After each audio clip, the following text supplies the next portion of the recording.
Hello friends, welcome back to our channel. MPPSC pre 2025 को target करते हुए हम जो है एमपीपीएससी के प्रीवियस ईयर पेपर सॉल्व कर रहे हैं और आज का हमारा पेपर है 2023 की प्रारंभिक परीक्षा का पेपर कर रहे हैं। फ्रेंड्स, अभी तक हम 2015 से लेकर के और 2000 जो है 23 तक के पेपर जो है 23 का पेपर सॉल्व कर रहे हैं। लगभग 8-9 वर्षों के पेपर कर रहे हैं, 24 तक के पेपर करेंगे। जो शेष पेपर हैं वो मैं एमपी जीके की क्लास में जो एमपी जीके के क्वेश्चन आए हुए हैं हर क्लास के अंत में एक वर्ष के पेपर लगभग जो भी आते हैं 1990 से मैं सॉल्व करवा रहा हूं, आप जरूर देखिएगा। यदि दोस्तों 20% लगभग क्वेश्चन जो है रिपीटेड प्रश्न होते हैं, बस 15 से 20% आते हैं, बस आपको क्या है कम से कम 20-25 वर्षों के पेपर जो है सॉल्व करना चाहिए। इससे आपकी बहुत अच्छी प्रश्नों में पकड़ हो जाएगी, किस टॉपिक से कौन सा प्रश्न आ रहा है बहुत अच्छे तरीके से आपको पता चल जाएगा। फिर आपको किसी टीचर की आवश्यकता नहीं पड़ेगी, किसी समझाने की आवश्यकता नहीं पड़ेगी। फिर आप ये नहीं कहेंगे कौन मोस्ट है कौन मोस्ट इंपॉर्टेंट नहीं है। चलिए हम शुरुआत करते हैं। यदि चैनल पर नए हैं और एमपीपीएससी की तैयारी करते हैं जरूर सब्सक्राइब कर लीजिएगा। चलिए बात करते हैं, एफएलटी करवाते हैं हम, वहां पर जो बहुत डिटेल में क्वेश्चन डिस्कस किए जाते हैं। आप वहां पर जुड़कर जो है इन सभी क्वेश्चन जो दोस्तों प्रीवियस ईयर क्वेश्चन है उन सभी का जो है एक नए पैटर्न में जो है उसमें मिक्सर बना करके जो है एक नई टेस्ट सीरीज बना रहा हूं जो कि आपकी यूट्यूब पर करवाई जाती है। डेली 25 क्वेश्चन करवाता हूं जिसमें 200 तक के फैक्ट जो है 200 फैक्ट प्रति जो है सीरीज में होते हैं। जो 10,000 क्वेश्चन का टारगेट रखा है उसी में हो जाएगा। चलिए अब बात करते हैं हम जो हमारे पास में 2023 का पेपर, चलिए देखते हैं। सबसे पहला क्वेश्चन है आपके सामने, ये रहा आपका पहला प्रश्न है जिसमें पूछा जा रहा है कि निम्नलिखित में से कौन सा कृषि पद्धतियों का सही क्रम है। तो इसमें दोस्तों क्या होगा, वैसे तो देखिए बुंदेलखंड में देखे मैं सही बात करूं तो हमारे यहाँ पर जो होता है पहले मिट्टी तैयार करना होता है और जो फिर उसके बाद में पलेवा किया जाता है, सिंचाई की जाती है, उसके बाद बुआई की जाती है, उसके बाद कटाई की जाती है। लेकिन आयोग ने जो उत्तर माना हुआ है वो आप कौन सा माना है, मिट्टी तैयार करना और उसके बाद बुआई करना, दैन सिंचाई करना। हालांकि ये भी होता है उन क्षेत्रों में जहाँ पर जो है नमी रहती है। ये वाला आपका सही ऑप्शन माना हुआ। चलिए अगले प्रश्न की बात करते हैं और दूसरे नंबर का प्रश्न है हमारे पास में। देखिएगा दूसरे नंबर पर प्रश्न पूछ रहा है कि वर्ष 2024 को अंतरराष्ट्रीय कैमलिड वर्ष किसने घोषित किया है। तो दोस्तों यह जो है यूएन द्वारा घोषित किया गया और यूएन की स्थापना कब हुई थी, 24 अक्टूबर 1948 को हुई थी। तीसरे नंबर का प्रश्न देखिएगा कि निम्नलिखित में से कौन सा भारत का विश्व स्तर पर राष्ट्रीय स्वीकृत हॉट स्पॉट नहीं है। तो दोस्तों नारो हिल्स है, पश्चिमी घाट है, सुंदरलैंड है। ये सुंदरलैंड दोस्तों हालांकि है तो भाई, लेकिन यह जो है अधिकांश हिस्सा कहाँ पर आता है, ये आपका हो जाएगा ऑप्शन जो है बी हो जाएगा। कौन सा हो जाएगा, ऑप्शन बी जो है इसका सही आंसर हो जाएगा। हिमालय भी है, देखिए पूर्वी हिमालय पड़ता है यहाँ पर। सुंदरलैंड जो है अंडमान निकोबार द्वीप समूह वाला हिस्सा पड़ता है, पश्चिमी घाट में तो आपका आता ही है। चलिए चौथे नंबर का प्रश्न देखते हैं और चौथे नंबर का प्रश्न है आपका, देखिएगा चलिए टाइम लगता है ऐसे। चौथे नंबर का प्रश्न है आपसे पूछ रहा कि आदित्य L1 जो मिशन था उसके अध्ययन मतलब सूर्य के अध्ययन के लिए कौन सा मिशन जो है हाल ही में इसरो के वैज्ञानिकों ने लॉन्च किया हुआ था। तो वो कौन सा दोस्तों, आदित्य L1 द्वारा जो लॉन्च किया गया था PSLV-C57 के माध्यम से लॉन्च किया गया था। चलिए 5 नंबर में देखते हैं कि निम्नलिखित में से कौन सा भारत का राष्ट्रीय पोषण कार्यक्रम नहीं है। तो दोस्तों दिए गए ऑप्शन में जो राष्ट्रीय मौखिक स्वास्थ्य कार्यक्रम है यह आपका पोषण स्वास्थ्य कार्यक्रम नहीं है। छठवें नंबर का प्रश्न देखते हैं जिसमें है कि निम्नलिखित में से कौन सा सबसे स्थिर परिस्थितिक तंत्र है। तो दोस्तों दिए गए ऑप्शन के अनुसार जो है समुद्री परिस्थितिक तंत्र क्या होता है, सबसे स्थिर परिस्थितिक तंत्र होता है। अगले प्रश्न की बात करें परिस्थितिक तंत्र, दोस्तों मैं जो है इसमें कई बार इसके क्वेश्चन लगातार करवाता रहता हूं जो एफएलटी है, और सभी जो प्रश्न लगातार जहां से बन रहे हैं उनको मैं निश्चित रूप से करवाता हूं, यकीन मानिएगा। वो क्लास जो है आप देखिएगा डेली होती है, उसमें 200 फैक्ट कब करवाए जाते हैं जिसमें से प्रीवियस ईयर भी होते हैं। 7 नंबर का है कि निम्नलिखित में से कौन सा जैव निम्नीकारीय प्रदूषक नहीं है। तो दोस्तों जैव निम्नीकरणीय प्रदूषक क्या होता है कि ऐसे प्रदूषक है जो जैविक पदार्थों द्वारा अपघटित कर दिए जाते हैं और जो नहीं हो पाते हैं वो रासायनिक होते हैं। तो कागज अपघटित हो जाएगा, भोजन एवं पादप सामग्री हो जाएगी, कीटनाशक ये दोस्तों अपघटित नहीं हुआ क्योंकि ये रसायन होता है। अगले बात करते हैं 8 नंबर का प्रश्न देखिएगा,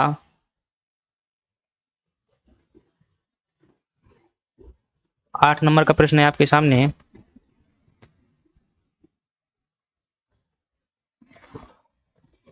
चलिए प्रश्न पूछ रहा है आपसे कि परिस्थितिक तंत्र जो है, परिस्थितिक तंत्र में ऊर्जा का प्रवाह निम्न से निम्न पोषण स्तर से क्या होता है। पोषण स्तर पर जाने से कम होता है। इसे निम्नलिखित में से किस अधिनियम से जो है किस मतलब नियम से समझा जा सकता है। फ्रेंड्स ये काफी डीप क्वेश्चन है। यदि आप थर्मोडायनेमिक्स यानी कि ऊष्मागतिकी के जो तीनों नियम पढ़े हुए हैं उसमें से आप देखेंगे तो दूसरा नियम इसी से संबंधित है। उसमें कहता है कि जो ऊर्जा का प्रवाह है वह उच्च ऊर्जा स्तर से निम्न ऊर्जा स्तर की ओर होता है, परंतु इसकी व्याख्या नहीं करता, सिर्फ नियम बताता था। ये जो है दूसरे नियम से संबंधित है। 9 नंबर का प्रश्न देखिएगा, ऑस्टियोक्लास्ट निम्नलिखित में से किससे संबंधित है। तो दोस्तों ऑस्टियोक्लास्ट जो हड्डी के भंगुरता से संबंधित है। दिए गए यहाँ पर ऑप्शन जो है हड्डी टूटना लिखा हुआ, यही सही हो जाएगा। अस्थि भंग जो है इसका उत्तर होगा, लेकिन हड्डी टूटना भी सही हो सकता है क्योंकि वही से लगभग आसपास है। अगली बात करते हैं, ग्रीन मफलर किस प्रदूषण से संबंधित है। तो दोस्तों वैसे तो ये ध्वनि प्रदूषण से संबंधित है, लेकिन आयोग ने जो है इसे वायु प्रदूषण से भी संबंधित माना हुआ, 2 ऑप्शन माने हुए। चलिए बात करते हैं आपका 11 नंबर के प्रश्न की। और 11 नंबर में जो प्रश्न है उसमें क्या पूछा गया है देखिएगा। पूछा जा रहा है आपसे कि 2000 मतलब मध्य प्रदेश राज्य नीति योजना आयोग की रिपोर्ट के अनुसार मध्य प्रदेश के किस जिले में बहुआयामी गरीबी से सबसे अधिक सुधार देखा गया है। तो फ्रेंड्स यह है आपका जो क्वेश्चन है आपका, हालांकि करंट अफेयर का है फिर भी आप देख सकते हैं कोई मतलब का नहीं है। चलिए अगली बात करते हैं। 12 नंबर का प्रश्न देखिएगा जो है व्यवसाय सुधार कार्य योजना, ये भी करंट अफेयर क्वेश्चन रहने दीजिए। 2011 की जनगणना के अनुसार ये ठीक है। देखिएगा 13 नंबर में कि मध्य प्रदेश के निम्नलिखित जिलों को 2011 की जनगणना के अनुसार उनकी 10 की जनसंख्या वृद्धि दर के क्रम में निम्नतम से उच्चतम बताना है। तो दोस्तों सबसे कम जो जनसंख्या वृद्धि दर रही है अनूपपुर में रही है। देन उसके बाद आपकी जो है अनूपपुर, मंदसौर, बैतूल, छिंदवाड़ा, आपका ए ऑप्शन जो है सही हो जाएगा। अगली बात करते हैं,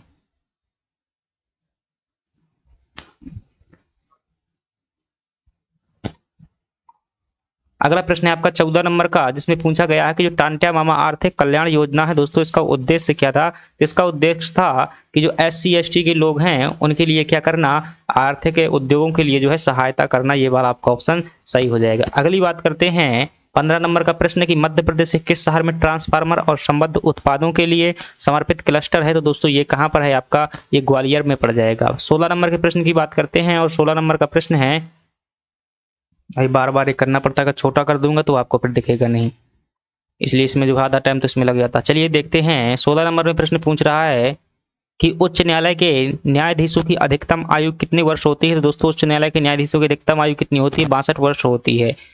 70 नंबर का प्रश्न देखिएगा, भारतीय संविधान के किस अनुच्छेद द्वारा नगर पालिका कानूनों का अद्यतन किया गया था। दोस्तों ये आपका 74वां संविधान संशोधन 1900 जो है 93-94 में यह जो है नगर पालिका को संवैधानिक बनाया गया था। 18 नंबर का प्रश्न देखिएगा, भारत में स्थानीय स्वशासन के जनक किसे कहा जाता है। तो आप क्या बताएंगे, रिपन को जो है स्थानीय स्वशासन का जनक कहा जाता है। 19 नंबर में देखिएगा, कोई विधेयक धन विधेयक है या नहीं है, इसका निर्णय राज्य में कौन करता है। तो केंद्र में लोकसभा अध्यक्ष करता है और राज्य में कौन करेगा, आपका विधानसभा का अध्यक्ष करेगा। 20 नंबर का प्रश्न है कि निम्नलिखित में से कौन मध्य प्रदेश विधानसभा के प्रथम अध्यक्ष थे। तो दोस्तों जो पंडित कुंजीलाल दुबे थे यही क्या थे, प्रथम अध्यक्ष थे। ये उपाध्यक्ष भी रहे हैं और जो है प्रोटेम स्पीकर भी रहे हैं। 21 नंबर का प्रश्न देखिएगा और 21 नंबर का जो प्रश्न है आपके सामने, जिसमें पूछा जा रहा है देखिएगा कि निम्नलिखित में से भारतीय संविधान का कौन सा अनुच्छेद लोक सेवा आयोग के व्यय से संबंधित है। दोस्तों 300 अनुच्छेद 320 जो आपका संबंधित है वो कार्य से संबंधित है और 321 कार्य विस्तार से संबंधित है। 322 जो है आपका खर्च से संबंधित है यानी कि व्यय से। 323 में जो रिपोर्ट के बारे में प्रावधान किया गया है।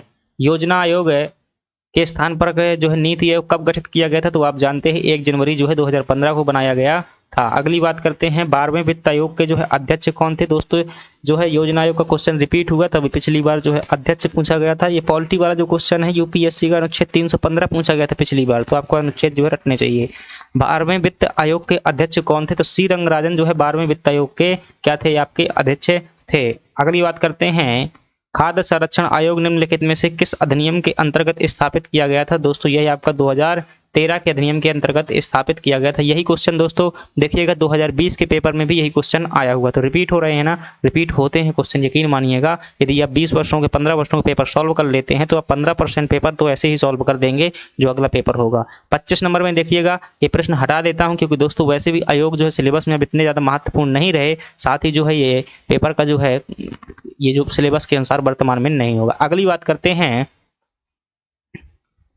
और अगला प्रश्न है देखिएगा 30 नंबर में देखिएगा क्या पूछ रहा है आपसे कि जो यूपीएससी है उसमें परीक्षा में सिविल सेवा परीक्षा की समीक्षा हेतु संघ लोक सेवा आयोग ने जुलाई 2020 में किसकी अध्यक्षता में एक समिति गठन किया था? तो दोस्तों यह वाई के अलग समिति बनाई गई थी, यानी कि योगेंद्र कुमार अलग समिति। नेक्स्ट प्रश्न की बात करते हैं 29 नंबर में। देखिएगा, राष्ट्रीय हरित न्यायाधिकरण का मुख्यालय कहाँ स्थित है? तो आप क्या बताएंगे? नई दिल्ली में। पिछले प्रश्नों में देखेंगे तो उसमें दोस्तों पूछा गया था कि एनजीटी की स्थापना किस अधिनियम के तहत में हुई थी। एक बार जो है एनजीटी का पूरा नाम पूछ लिया गया है और एक बार जो है पूछा गया था कि एनजीटी के खिलाफ जो कितने दिनों में जो सुप्रीम कोर्ट में अपील कर सकते हैं, तो 90 दिनों में। इस प्रकार से जो है 3 बार लगातार रिपीटेड क्वेश्चन यहाँ से हो रहे हैं। अगली बात करते हैं, देखिएगा 27 नंबर का प्रश्न है कि नेशनल जो शेड्यूल्ड ट्राइब है, राष्ट्रीय अनुसूचित जनजाति आयोग के अध्यक्ष और उपाध्यक्ष के अतिरिक्त सदस्यों की कुल कितनी संख्या होती है? देखेंगे इसमें तो एक क्या होता है, चेयरमैन होता है, एक क्या होता है, वाइस चेयरमैन होता है, देन इसके बाद जो है 3 मेंबर्स और होते हैं। तो ऑप्शन क्या हो जाएगा? यही प्रक्रिया जो है एससी आयोग, एसटी आयोग और ओबीसी आयोग तीनों में होती है। तो आपका ऑप्शन क्या हो जाएगा? सी सही हो जाएगा। नेक्स्ट प्रश्न है आपका 26 नंबर का प्रश्न। मध्य प्रदेश लोक सेवा आयोग ने से दोस्तों चेंज किया हुआ है, डिलीट किया हुआ है, पता नहीं भाई। 100 प्रश्न बनाता है, फिर भी हर बार जो है कम से कम 2-3 प्रश्न जो है गलत किए जाते हैं। प्रश्न पूछ रहा है कि निम्नलिखित में से कौन सा अधिकार राष्ट्रीय मानवाधिकार आयोग के दायरे में नहीं आता है? तो आप क्या बताएंगे कि इसमें दोस्तों यहाँ पर जो है बाद में चेंज किया गया था, तो ये वाला ऑप्शन जैसे डिलीट किया गया है, तो यहाँ पर एक नया ऑप्शन जोड़ा गया था जिसका नाम था, जैसे कि कुछ और भी जोड़ दिया गया था। ठीक है, इसे हटाइए, प्रश्न डिलीट हो चुका है। वैसे यहाँ पर अगर कोई दंगा का बात होता तो यहाँ पर जुड़ जाता। अगली बात करते हैं, अगला प्रश्न है आपके सामने, यह है आपका 31 नंबर का प्रश्न है, जिसमें पूछा जा रहा है कि एमेच्योर कबड्डी लीग है, कबड्डी फेडरेशन ऑफ इंडिया का मुख्यालय कहाँ पर स्थित है? दोस्तों ये आपको कहाँ पर मिल जाएगा? जयपुर में मिल जाएगा। अगली बात करते हैं कि निम्नलिखित में से कौन सी खिलाड़ी टोक्यो ओलंपिक 2020 में भारतीय महिला हॉकी टीम में शामिल रही हैं? तो दोस्तों दिए गए ऑप्शन में जो सभी महिलाएं जो है शामिल रही हैं और गोल्ड भी पदक भी जीता हुआ था इन्होंने। अगली बात करते हैं, मेजर ध्यानचंद खेल रत्न पुरस्कार करंट अफेयर क्वेश्चन है, शरद कमल को दिया गया था, दोस्तों बैडमिंटन खिलाड़ी हैं। अगली बात करें कि ये भी करंट अफेयर का है, तो दोस्तों किसको? इंजीनियरिंग के क्षेत्र में अमेरिका के थे एसएम कृष्ण को दिया गया था, कृष्णा को। अगली बात करते हैं, निम्नलिखित में से कौन सुमेलित नहीं है? तो दोस्तों इसमें अगर देखेंगे तो आर्यभट्ट प्रक्षेपण विज्ञान शोध संस्थान नैनीताल में है, रक्षा प्रबंधन महाविद्यालय सिकंदराबाद में, केंद्रीय भाषा संस्थान दोस्तों ये आपका मसूरी में पड़ता है। कहाँ पड़ता है? मसूरी, मुंबई में नहीं। चलिए देखते हैं अपना अगला प्रश्न 36 नंबर का प्रश्न है, जिसमें क्या पूछा गया है आपसे कि भारत ने अपना पहला एक दिवसीय अंतरराष्ट्रीय क्रिकेट मैच किस देश के साथ और किस वर्ष खेला हुआ था? दोस्तों इंग्लैंड के खिलाफ जो है 1974 में यह खेला गया था। अगली बात करते हैं, 21 जून को अंतरराष्ट्रीय योग दिवस के रूप में मनाया जाना किस वर्ष से प्रारंभ किया गया था? दोस्तों 2015 से जो है प्रारंभ किया गया था। अगली बात करें, आपको यह जो है उत्तर का पीडीएफ जो है आपको कमेंट बॉक्स में लिंक मिलेगा, वहां से आप डाउनलोड करिएगा, एक बार दोबारा पढ़ लीजिएगा, यकीन मानिएगा बन जाएगा। सभी पीडीएफ जो है कमेंट बॉक्स में मैं दे देता हूँ। प्रथम भारतीय महिला सैनिक स्काई डाइवर कौन है? दोस्तों यह है करंट अफेयर क्वेश्चन है, तो आपका मंजू जो है ये थी। अगली बात करते हैं, निम्नलिखित में से किस उद्योगपति को जो है भारत का इस्पात पुरुष कहा जाता है? तो भारत का इस्पात पुरुष जो है जमशेद जी ईरानी साहब को कहा जाता है। अगली बात करते हैं, ये भी करंट अफेयर क्वेश्चन है, सेंट्रल बैंकिंग अवार्ड 2023 में गवर्नर ऑफ द ईयर पुरस्कार किस देश के सेंट्रल बैंकिंग गवर्नर को प्रदान किया गया था? तो दोस्तों ये भारत के सेंट्रल बैंक शक्तिकांत दास जी को प्रदान किया गया था। अगली प्रश्न की बात करते हैं, जो 41 नंबर का प्रश्न है, और 41 नंबर में जो आपसे पूछा जा रहा है, देखिएगा, ये देखिएगा भाई, हर बार जो है नए क्वेश्चन आते हैं यहाँ से। ई गवर्नेंस इसमें रिपीट नहीं होते, ई गवर्नेंस पहले रिपीट होता रहा, ई कॉमर्स का पूरा नाम, गवर्नेंस का पूरा नाम, लेकिन अब यहाँ से कंप्यूटर वाले तो रिपीट नहीं होते हैं, लेकिन हिस्ट्री, ज्योग्राफी, पॉलिटी में ज़्यादा रिपीट होते हैं, पॉलिटी और एमपीजीके में। निम्नलिखित में से कौन सा एक ई प्रोक्योरमेंट पोर्टल नहीं है? दोस्तों ई प्रोक्योरमेंट का मतलब क्या होता है? जहाँ पर लेन देन किया जाता है, जैसे कि कोई बिजनेस का डील किया जाता है, वो किया जाता है। लेकिन इसमें दिए गए ऑप्शन में एमपी ऑनलाइन देखेंगे दोस्तों, ये मध्य प्रदेश सरकार का एक पोर्टल है, जहां पर जो सरकारी कार्य जो है मध्य प्रदेश सरकार के जो है ये ऑनलाइन पोर्टल के रूप में कार्य करता है, जहां पर सभी सरकारी योजनाओं के बारे में बात की जाती है। अगली बात करते हैं, 42 नंबर का प्रश्न है कि निम्नलिखित में से कौन सा इंटरनेट कनेक्शन एक प्रकार है, कनेक्शन का प्रकार है जो टेलीफोन लाइनों का प्रयोग करता है? तो दोस्तों कौन हो जाएगा? आपका केबल जो है प्रयोग हो जाएगा। अगली बात करते हैं, ई कॉमर्स का निम्नलिखित में से कौन सा फायदा है? तो दोस्तों ई कॉमर्स मतलब कि आप आधी रात के भी क्या कर देते हैं, जो कुछ चाहिए वो बुक कर देते हैं। अगली बात करते हैं, तो ये 24/7 मतलब हमेशा ये उपलब्ध रहता है। अगला प्रश्न है आपके सामने, साइबर सुरक्षा में एक फायरवॉल का क्या उद्देश्य होता है? तो दोस्तों फायरवॉल का सीधा सा मतलब समझिएगा, एक ऐसी दीवार कंप्यूटर के क्षेत्र में जो आपको अपराधों से और फालतू के जो मतलब फ्रॉड रोड होते हैं उनसे रक्षा करती है। तो एक नेटवर्क की अनाधिकृत पहुंच को क्या करता है? अवरुद्ध करता है, यानी कि रोकता है। यही आपका ऑप्शन क्या हो जाएगा? सही हो जाएगा। अगली बात करते हैं, अगला है आपके सामने कि फ्लिपकार्ट, अलीबाबा, अमेजन किसके उदाहरण है? तो दोस्तों ये सभी के सभी जो हैं आपके किसके उदाहरण हैं? तो ये वैसे तो B2C के उदाहरण है, बिजनेस टू कंज्यूमर, क्योंकि बिजनेस से हम क्या लेते हैं? फ्लिपकार्ट से, अमेजोन से क्या लेते हैं? हम कोई भी सामान मंगाते हैं तो हम उपभोक्ता हैं, परंतु दोस्तों इसमें बिजनेस वाले भी डील करते हैं, तो इसके दो ऑप्शन भी हो सकते हैं उत्तर में। चलिए बात करते हैं अगली 47 नंबर का प्रश्न है। 47 नंबर में पूछा गया है कि डॉट डॉट वह प्रक्रिया जिसके द्वारा जो है रिसीवर क्या करता है? संदेश स्रोत के द्वारा प्रयोग किए गए संकेतों की व्याख्या करता है। दोस्तों विसंकेतन होता है, इसे डिमॉड्यूलेशन इश्यू कह देते हैं। जैसे कोई संदेश भेजा तो विसंकेतन होता है आपको जब क्लियर आवाज सुनाई देती है। अगली बात करते हैं, निम्नलिखित में से कौन सा वेब ब्राउजर नहीं है? तो दोस्तों दिए गए ऑप्शन में याहू जो है एक सर्च इंजन है, ये वेब ब्राउजर नहीं है। तो ये आपको चीजें रट लेनी चाहिए, web browser, search engine, virus, antivirus, ये चार चीजें एक प्रश्न 100% आता है। चैट जीपीटी का विकास किसके द्वारा किया गया था? दोस्तों ओपन एआई के द्वारा क्या किया गया था? चैट जीपीटी का विकास किया गया था। Chat generated pre train transform, ऐसा क्या होता है? इसका पूरा नाम होता है, ध्यान रखिएगा, बिहार लोक सेवा आयोग में पूछा गया इसका पूरा नाम। अगली बात करते हैं कि दूसरी पीढ़ी कंप्यूटर में कौन से इलेक्ट्रॉनिक उपकरण का प्रयोग किया गया? दोस्तों आप क्या बताएंगे? इसमें ट्रांजिस्टर का दोस्तों प्रयोग किया जाता था, और ट्रांजिस्टर की खोज जो है ब्रैडन बार्डिन और शाकले द्वारा की गई थी। अगली बात करते हैं, और अगला प्रश्न है आपके सामने। तो दोस्तों जो आपके सामने 51 नंबर का प्रश्न है, देखिएगा, पूछा जा रहा है कि टाटी पाका तेल रिफाइनरी कहां पर है? तो दोस्तों ये आपकी आंध्र प्रदेश में जो है रिफाइनरी पड़ती है। अगला प्रश्न है आपका 52 नंबर का, इसमें पूछा जा रहा है कि निम्नलिखित में से कौन सा सागर गाजा स्ट्रिप के पास में पड़ता है? तो दो इसका सही ऑप्शन तो क्या हो जाएगा आपका? भूमध्य सागर हो जाएगा, लेकिन दोस्तों वर्ल्ड ज्योग्राफी वर्तमान में हटा दी गई है, कोई महत्व नहीं है। अगली बात करते हैं, ये दोस्तों आपको जो है खान क्या करना है? मिलाना है। तो बैलाडीला कहाँ पर हो जाएगी? छत्तीसगढ़ में हो जाएगी।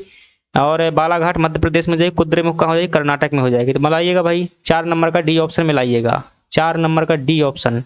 देखो एक जगह दिया हुआ है ना, दो जगह दिया हुआ है, 4 नंबर का डी और 3 नंबर का डी और 4 का बी।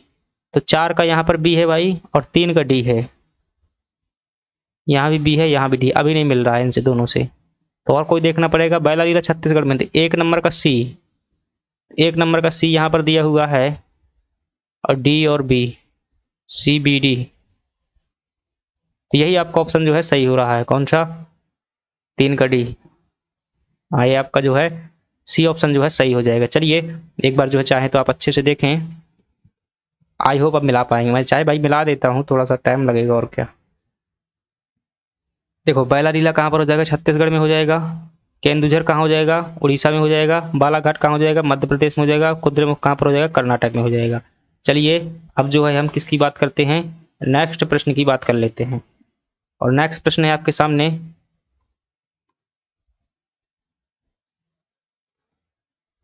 हाँ 54 नंबर का प्रश्न देखिएगा, जिसमें क्या पूछा जा रहा है आपसे कि निम्नलिखित में से पटल विरूपण प्रक्रिया के अंतर्गत कौन प्रक्रिया नहीं आती है? दोस्तों ये बिस्मांगी जो है बिल्कुल अलग है।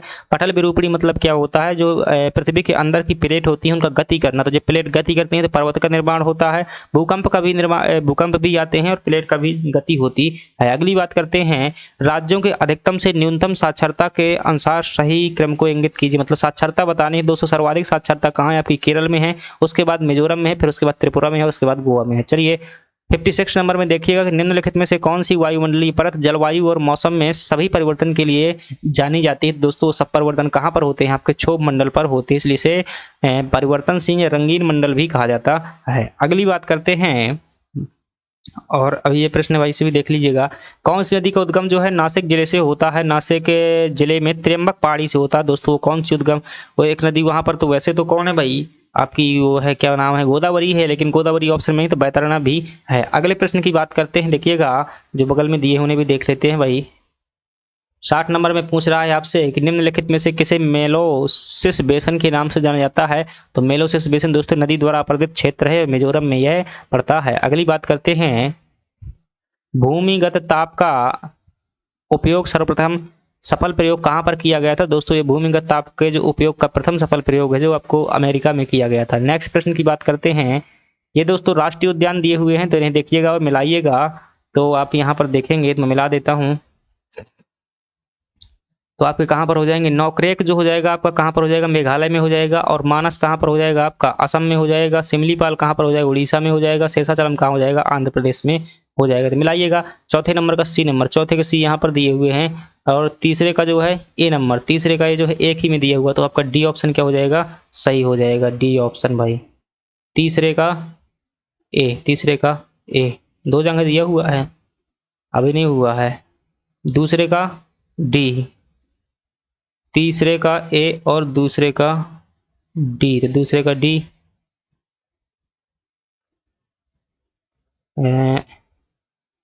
आराम से ऐसे प्रश्न जो है आराम से सॉल्व किए जाते हैं। तो चौथे नंबर का क्या हो जाएगा आपका? सी हो जाएगा।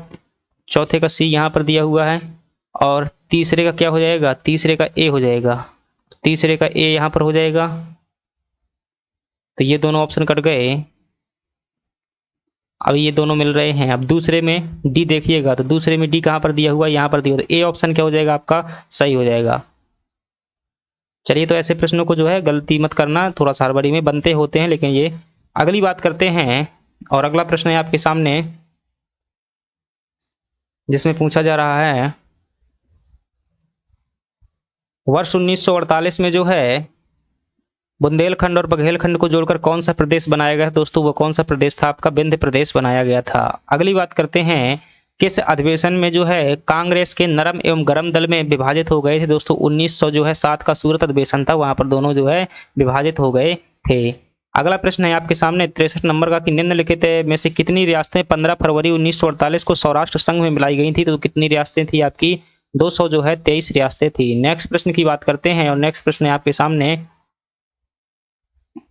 पूछा है कि पाकिस्तान शब्द किसने दिया हुआ था? तो आप क्या बताएंगे? चौधरी रहमत अली साहब थे, इन्होंने जो है दोस्तों पाकिस्तान शब्द दिया हुआ था। अगली बात करें 65वें नंबर का है कि राष्ट्रीय आंदोलन के प्रथम चरण में कांग्रेस की कौन सी मांग नहीं थी? दोस्तों दिए गए ऑप्शन में सभी मांगे थी, लेकिन जो कार्यपालिका और न्यायपालिका का एकीकरण कर देना ऐसी कोई मांग नहीं थी, हालांकि अलग करने की मांग की जा रही थी। अगली बात करते हैं कि निम्नलिखित में से किसके द्वारा महाराष्ट्र में गणेश उत्सव प्रारंभ किया गया था? तो वो व्यक्ति कौन थे? दोस्तों बाल गंगाधर तिलक ने जो है शिवाजी और गणेश उत्सव प्रारंभ किया हुआ था। अगली बात करते हैं और अगला प्रश्न है आपके सामने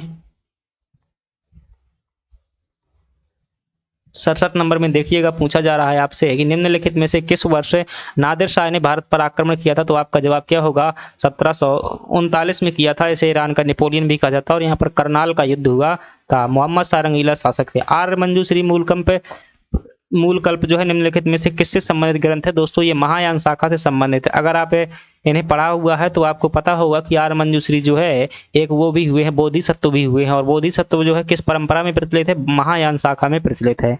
अगली बात करें 69 नंबर पे प्रश्न है कि निम्नलिखित में से किस वर्ष में लॉर्ड विलियम बेंटिक द्वारा प्रेस को स्वतंत्रता प्रदान की गई थी? तो दोस्तों 1835 में प्रदान की गई थी। हालांकि वास्तव में दोस्तों कार्य तो इन्होंने ही किया था, लेकिन जो औपचारिक रूप से प्रदान की गई थी मैट काप के समय पर प्रदान की गई थी, लेकिन मैट काप तो यहाँ पर है ही नहीं है, तो 1835 ही आपका सही हो जाएगा। इन्होंने कार्य किया हुआ था। शकों पर विजयोपरांत चंद्रगुप्त द्वितीय ने किसके सिक्के चलाए थे? दोस्तों रूपक नाम का सिक्का चलाया हुआ था, जो कि आपका चांदी का सिक्का हुआ करता था। अगली बात करते हैं और अगला प्रश्न है देखिएगा 71 नंबर का जो प्रश्न है आपसे पूछा जा रहा है कि वर्ष 2021-22 में भारत में तांबा उत्पादन में मध्य प्रदेश का कौन सा स्थान था? दोस्तों आप क्या बताएंगे? जो है प्रथम स्थान था। अगली बात करते हैं कि निम्नलिखित में से मध्य प्रदेश की कौन सी नदी 3 राज्यों में प्रवाहित होती है? तो दोस्तों दिए गए ऑप्शन के अनुसार देखेंगे तो माही नदी जो है 3 राज्यों मध्य प्रदेश, राजस्थान और गुजरात में प्रवाहित होती है। निम्नलिखित में से कौन सी विशेषता मध्य प्रदेश की काली मिट्टी के संदर्भ में सही नहीं है? काली मिट्टी को कपासी मिट्टी के रूप में जाना जाता है, बात सही है। इसमें नमी धारण करने की क्षमता होती है। काली मिट्टी में रेत की मात्रा अधिक होती है, ये बात गलत है दोस्तों। जलोढ़ मृदा में जो है रेत की मात्रा होती है। अगली बात करते हैं और आपका जो अगला प्रश्न है वो पूछा जा रहा है फ्रेंड्स, पेपर जरूर सॉल्व किया जाएगा। पीएससी की परीक्षा देने से पहले जरूर पूरे पेपर सॉल्व करिएगा एक बार। अगली बात करते हैं वो है कि पूर्णा नदी निम्नलिखित में से किसकी सहायक नदी है? तो दोस्तों ताप्ती की जो है पूर्णा सहायक नदी है। ताप्ती को सूर्यपुत्री भी कहा जाता है। अगली बात करते हैं बीजागढ़ की पहाड़ियां हो क्या बात कर रहे हैं भाई। बीजागढ़ की पहाड़ी निम्नलिखित में से किस पर्वत श्रेणी का हिस्सा है? दोस्तों सतपुड़ा पर्वत श्रेणी का हिस्सा है बीजागढ़ की पहाड़ी। अगली बात करते हैं 76 नंबर में, मध्य प्रदेश की जलवायु के बारे में कौन सा कथन है सही नहीं है? तो इस शब्द को जो है पेपर में हाईलाइट कर लिया करिएगा कि मध्य प्रदेश की जलवायु उष्णकटिबंधीय है, सही है। मानसूनी जलवायु के अंतर्गत आता है, ये भी सही है। राज्य के दक्षिणी भाग में शीतोष्णकटिबंधीय जलवायु पाई जाती है। दोस्तों ये बात गलत है क्योंकि यहाँ शीतोष्ण जलवायु नहीं है, तो ऑप्शन सी जो है आपका क्या हो जाएगा भाई, सही हो जाएगा। अगली बात करते हैं 77 नंबर में कि मध्य प्रदेश में किस प्रकार के वन नहीं पाए जाते हैं? तो दोस्तों सभी वन पाए जाते हैं, लेकिन यहाँ पर अल्पाइन वन जो है बर्फीले क्षेत्रों में पाए जाते हैं, अरुणाचल प्रदेश वगैरह में। अगला प्रश्न की बात करते हैं 78 नंबर में प्रश्न है जिसमें पूछा जा रहा है आपसे कि निम्नलिखित में से कौन सा थर्मल पावर स्टेशन अनूपपुर जिले में स्थित है? तो थर्मल पावर स्टेशन जो है दोस्तों कहाँ पर स्थित है? अनूपपुर में स्थित है, तो वो कौन सा हो जाएगा? अमरकंटक पावर स्टेशन जो है अनूपपुर में स्थित है। सतपुड़ा जो है आपका बैतूल में हो जाएगा, बाणसागर शहडोल में हो जाएगा। अगली बात करते हैं, कुल मिलाकर के इस प्रश्न में दोस्तों पूछा गया कि बुनियादी सड़क सांख्यिकी वर्ष 2018-19 के अनुसार मध्य प्रदेश के सड़क मार्गों के संबंध में निम्नलिखित में से कौन सा कथन सही नहीं है? तो दोस्तों राष्ट्रीय राजमार्गों की लंबाई 8000 किलोमीटर से अधिक है, राज्य राजमार्गों की लंबाई जो है 11000 किलोमीटर से अधिक है, जिला सड़क में तो ये रहने दीजिए भाई, 2018-19 का डाटा कौन याद करेगा 2024-25 के लिए। अगली बात, वैसे मैं बता दूं दोस्तों, जो 2018 मतलब मध्य प्रदेश की वर्तमान में रेल की सड़क की लंबाई है राष्ट्रीय राजमार्गों की, वो लगभग 9001 किलोमीटर है, तो ये वाला प्रश्न आपका सही होता। अगली बात करते हैं 2020-21 में मध्य प्रदेश में कपास उत्पादन में कौन सा जिला प्रथम स्थान पर रहा है? तो आप क्या बताएंगे? खरगोन में होता है दोस्तों, कपास जो है निमाड़ क्षेत्र में होता है।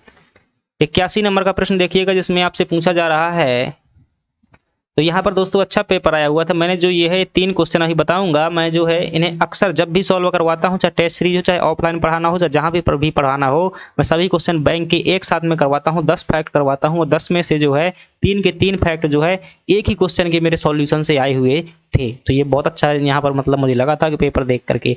अगली बात करते हैं कि राज्य के नीति निर्देशक तत्व, तो दोस्तों सीधा सा आप समझिएगा कि जो डीपीएसपी हैं वो कहाँ से लिए गए हैं, ये पूछ रहा है। ये थोड़ा सा यहाँ गलत लिखा हुआ, पेपर में प्रिंट गलत है।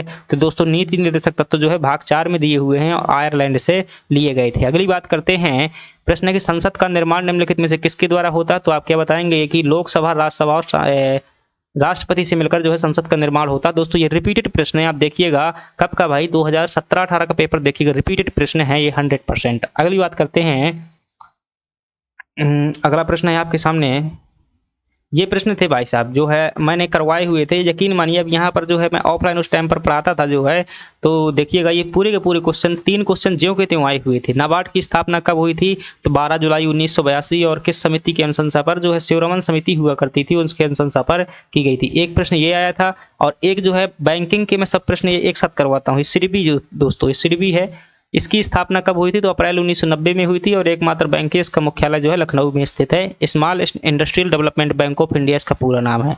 और ये प्रश्न, ये तीनों प्रश्न जो है दोस्तों एक साथ आ गए थे, मैं भी पेपर दिया था ये वाला।